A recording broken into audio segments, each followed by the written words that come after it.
Samson Eze, and I represent Flow 94.9 FM in Umuahia.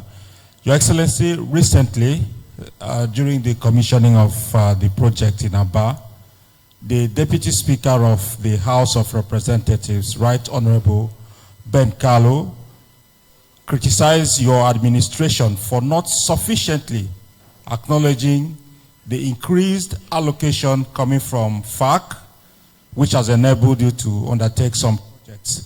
Few days after that, he also criticized your performance so far, and then he threatened that APC would take over Abia in 2027.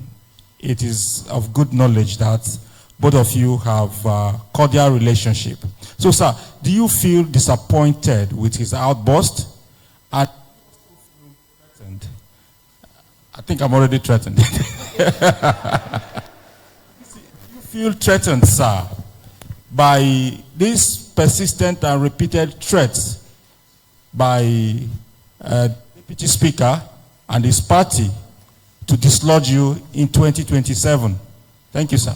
Samson, thank you for your question about Right Honorable Benjamin Kalu. And you are very correct that we have a good relationship. He's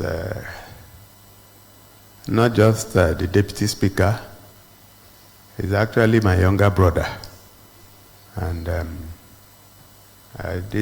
our relationship didn't start with politics, but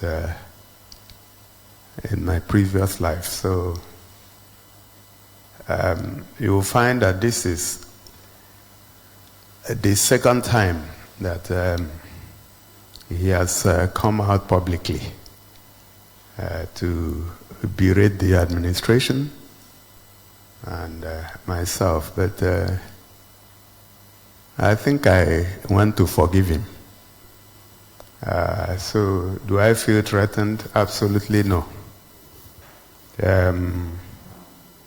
But then, you know, people are different.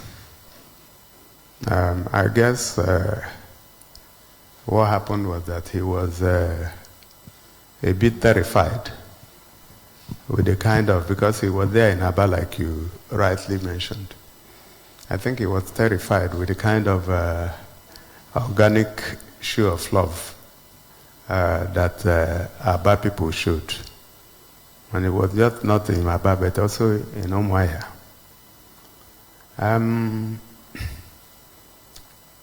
I think it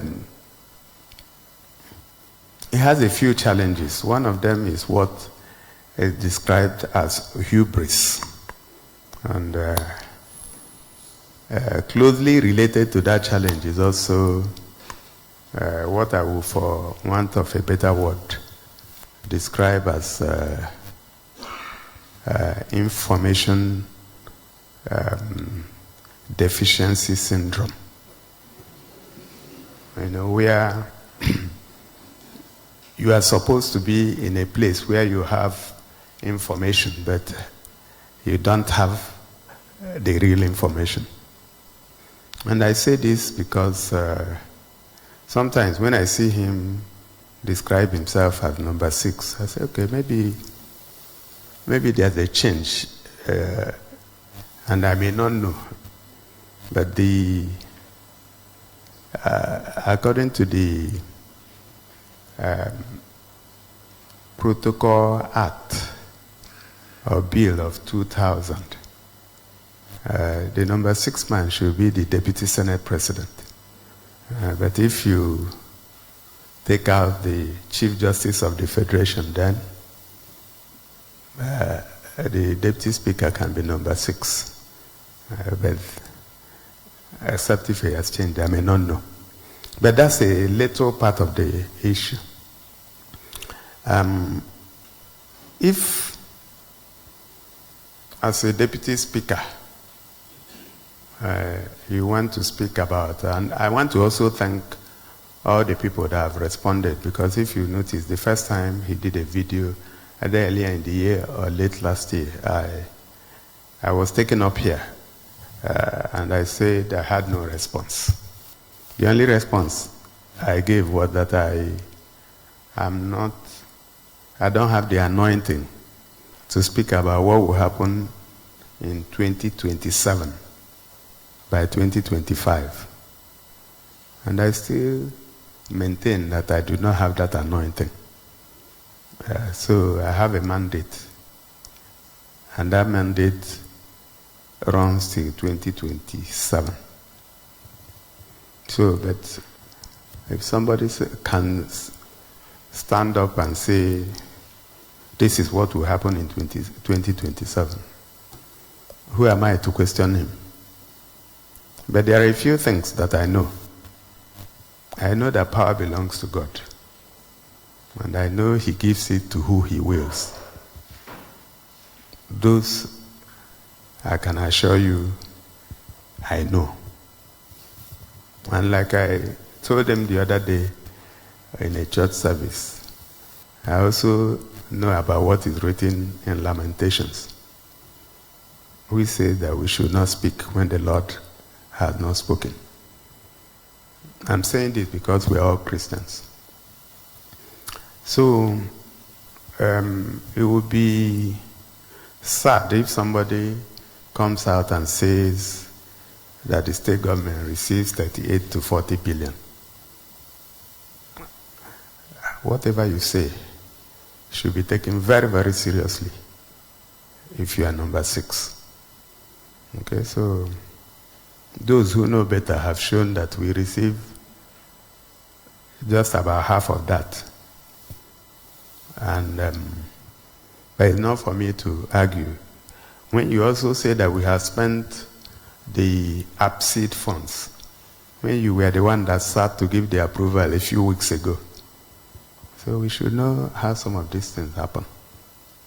So for me, I think people should focus on the jobs that they have been given. I hear he wants to run for governorship in 2027. That's fine. It is his fundamental human right. Nobody should stop him. But again, we must respect the law. If INEC releases the timetable and says it is the time that campaigns start, if you start campaigning before then, you put yourself in harm's way. You can even be disqualified before the election. So when you gather people and you are telling them you are going to take over the state in 2027, you are campaigning. It's not right. So I will plead with him that if he wants to run election, he should hold his fire. Once INEC blows the whistle, he should go and pick up a form and begin to campaign. It's for Abia people to decide who will be their governor. Okay? So it's also important that the APC is talking about, which has leadership, should know that they are being demarketed in Abia State. But I'll call on our people to still hold their peace and be calm. We have managed in the last 2 years plus to keep this place peaceful. We should continue to maintain the peace. I've had some people around him say, oh, they must take over the state, they will write results. The only advice I have for them is that if they truly want to write results, they should write something else before that time. You know what it is? Their will. Because this is our state. Nobody can intimidate us. But having said that, am I threatened? Absolutely no. Do I bother about that? Absolutely no. But I want us to maintain peace and decorum. Okay? Samson, I don't know if I've answered your question. Thank you very much.